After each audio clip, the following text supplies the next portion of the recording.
سورۃ النساء کی آیت نمبر 93۔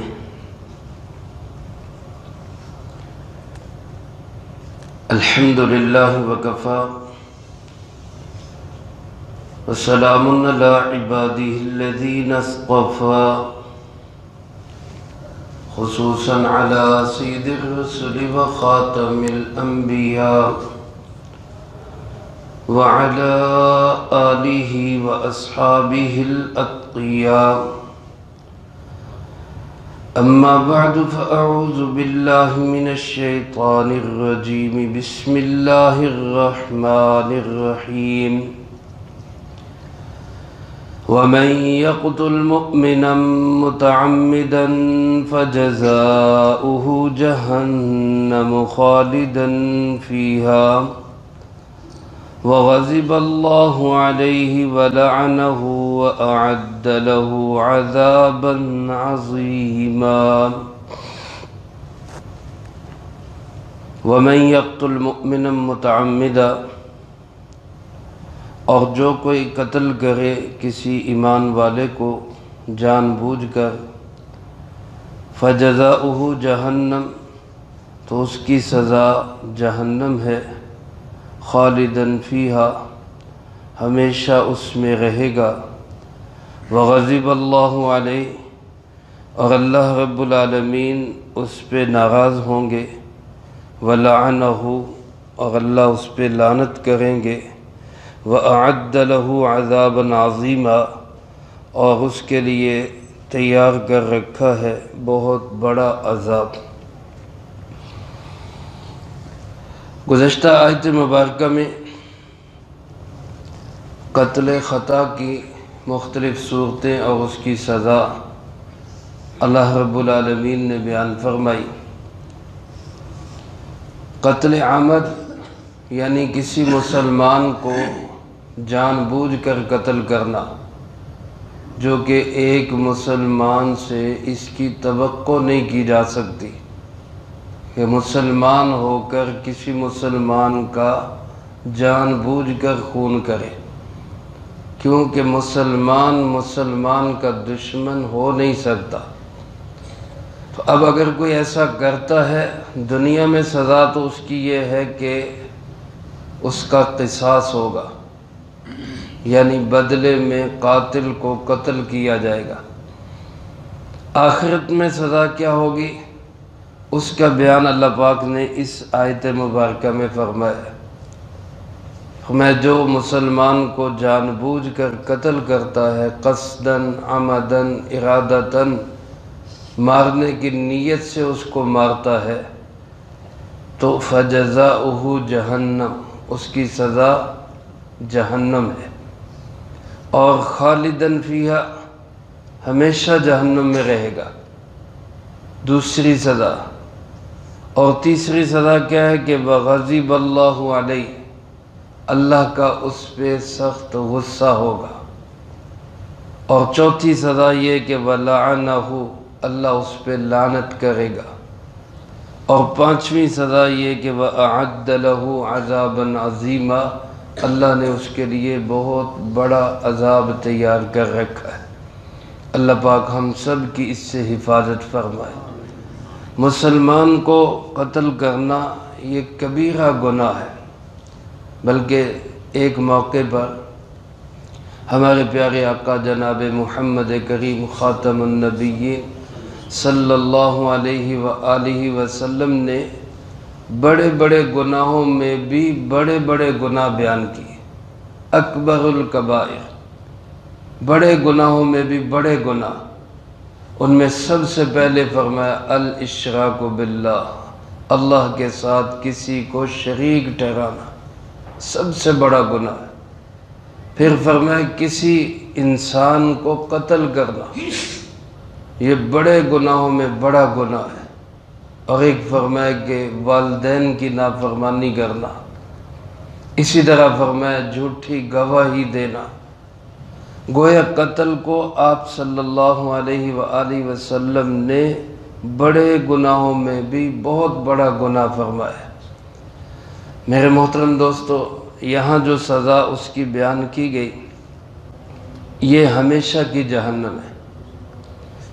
ہمیشہ کی جہنم مسلمان کے لیے نہیں ہے، مومن کے لیے نہیں ہے، ہمیشہ کی جہنم کافر کے لیے ہے۔ تو یہاں جو فرمایا گیا کہ جو کوئی مسلمان کو قتل کرے گا وہ ہمیشہ جہنم میں رہے گا، تو کیا یہ مسلمان کے لیے؟ علماء نے لکھا ہے کہ سزا تو یہی ہے، اصولی طور پر مسلمان کو جان بوجھ کر قتل کرنے والے کی سزا یہی ہے، چاہے مومن کرے چاہے کافر کرے، سزا یہی ہے کہ وہ ہمیشہ جہنم میں رہے، اللہ کی اس پہ ناراضگی ہو، لعنت ہو، بڑے عذاب میں رہے، سزا یہی ہے۔ لیکن رب کریم کی اپنی رحمت، فضل، کرم اور عنایت ہے کہ ایمان کی برکت سے اگر قاتل مومن ہوگا تو ایمان کی برکت سے وہ ایک نہ ایک دن جہنم سے نکال لیا جائے گا۔ یہ ایمان اتنی بڑی چیز ہے، اللہ ہم سب کو ایمان پہ خاتمہ نصیب فرمائے۔ کیونکہ قرآن کریم میں دوسری جگہ سورۃ الفرقان کے آخری رکوع میں اللہ پاک نے رحمان کے بندوں کا تعارف پیش کیا ہے۔ رحمان کے بندے کون ہیں؟ وَعِبَادُ الرَّحْمَنِ الَّذِينَ يَمْشُونَ عَلَى الْأَرْضِ هَوْنًا وَإِذَا خَاطَبَهُمُ الْجَاهِلُونَ قَالُوا سَلَامًا۔ اور پھر اس تعارف میں اللہ پاک نے فرمایا رحمان کے بندے وہ ہیں جو اللہ کے ساتھ شرک نہیں کرتے، رحمان کے بندے وہ ہیں جو قتل نہیں کرتے، وَلَا يَقْتُلُونَ النَّفْسَ الَّتِي حَرَّمَ اللَّهُ إِلَّا بِالْحَقِّ، اور رحمان کے بندے وہ ہیں وَلَا يَزْنُونَ، جو زنا نہیں کرتے۔ اور اس کے ساتھ فرمائے وَمَن يَفْعَلْ ذَلِكَ يَلْقَ أَثَامًا، جو یہ تین کام کرے گا وہ جہنم کی بھڑکتی ہوئی آگ میں ڈالا جائے گا۔ آگے کیا فرمایا؟ إِلَّا مَن تَابَ، سوائے اس کے جو توبہ کر لے، سوائے اس کے جو توبہ کر لے۔ اس سے معلوم ہوا کہ توبہ سے بڑا گناہ بھی معاف ہو جاتا ہے۔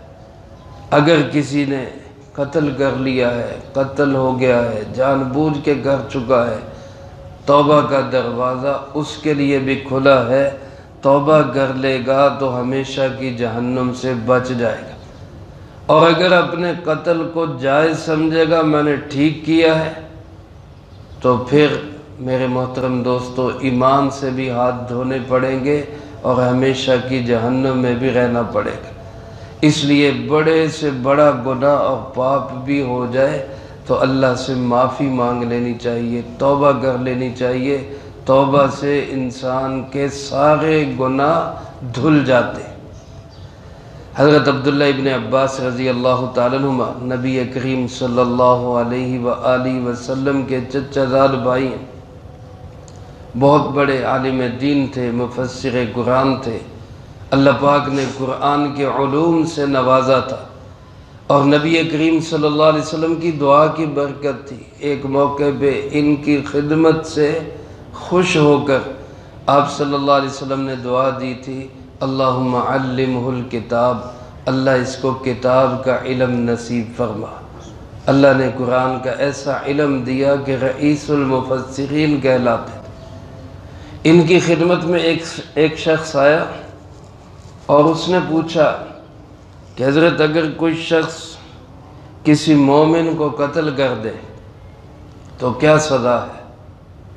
تو یہی آیت مبارکہ پڑھی، وَمَن يَقْتُلْ مُؤْمِنًا مُتَعَمِّدًا فَجَزَاؤُهُ جَهَنَّمُ خَالِدًا فِيهَا وَغَضِبَ اللَّهُ عَلَيْهِ وَلَعَنَهُ وَأَعَدَّ لَهُ عَذَابًا عَظِيمًا، یعنی اس کو یہ سزائیں سنائی کہ بہت بڑا جرم ہے، بہت بڑا جرم ہے۔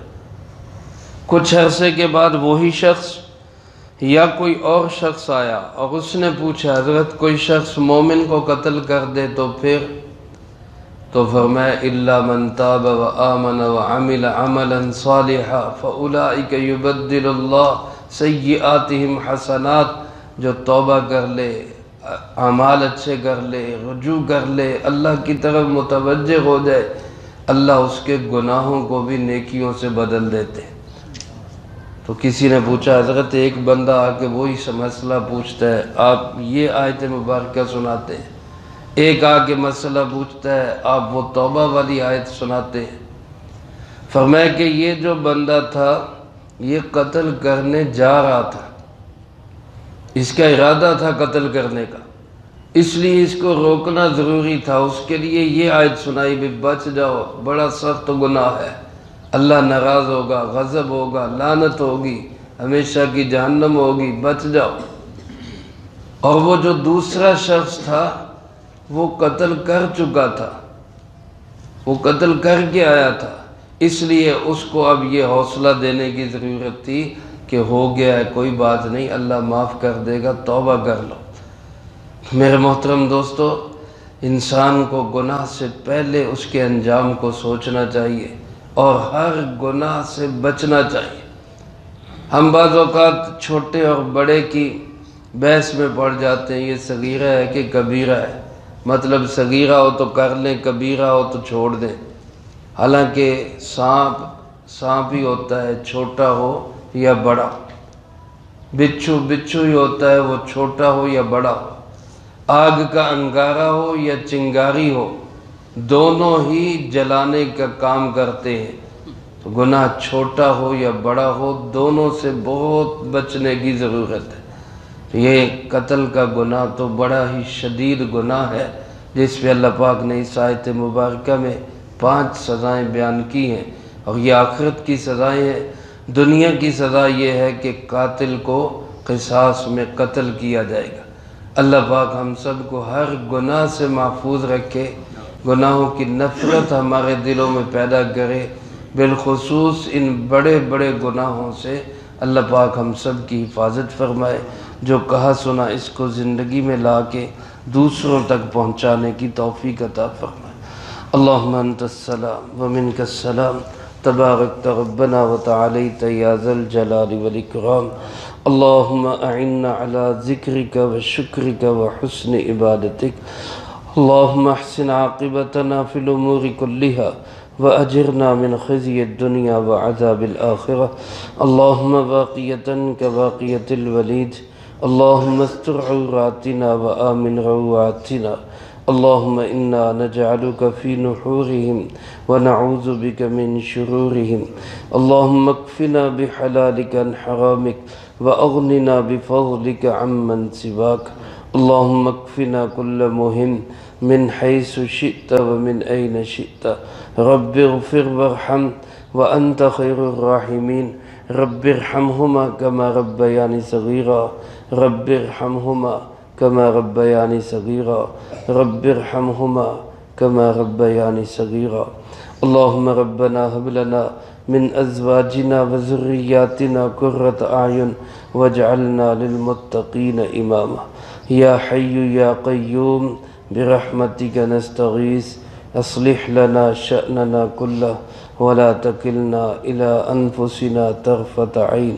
اللهم ربنا تقبل منا إنك أنت السميع العليم وتب علينا إنك أنت التواب الرحيم، وصلى الله على النبي الكريم وعلى آله وأصحابه أجمعين برحمتك يا أرحم الراحمين۔